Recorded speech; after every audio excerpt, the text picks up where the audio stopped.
Nous sommes désormais au 26e jour de la guerre entre Israël et le Hamas. Pour la première fois, des ambulances transportant des blessés de Gaza sont entrées en Égypte. Et pour la première fois également, un premier groupe d'étrangers ou de binationaux, notamment des femmes et des enfants, a pu quitter la bande de Gaza bombardée par Israël. Sébastien Le Belzic, vous êtes l'envoyé spécial d'Europe 1 dans la région. Oui, il s'agit de détenteurs de passeports étrangers ou palestiniens binationaux, entre 300 et 500 personnes qui ont donc été autorisées à entrer dans le terminal palestinien de Rafah qui marque la frontière avec l'Égypte. Parmi eux, 5 ressortissants français et 90 blessés palestiniens, dont presque une moitié d'enfants.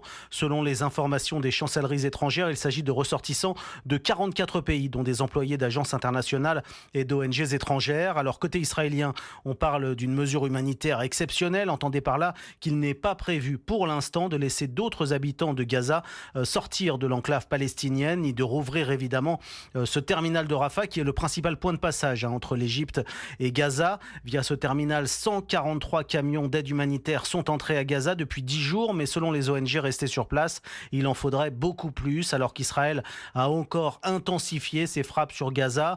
Les combats sont acharnés, ils se poursuivent dans la bande de Gaza, où plus de 11 000 cibles terroristes ont été frappées jusqu'à présent, selon l'armée israélienne. Sébastien Le Belzic, vous êtes l'envoyé spécial d'Europe 1 en Israël et le Premier ministre Netanyahou promet une victoire contre le Hamas malgré les pertes de soldats. 15 ont été tués à Gaza depuis hier.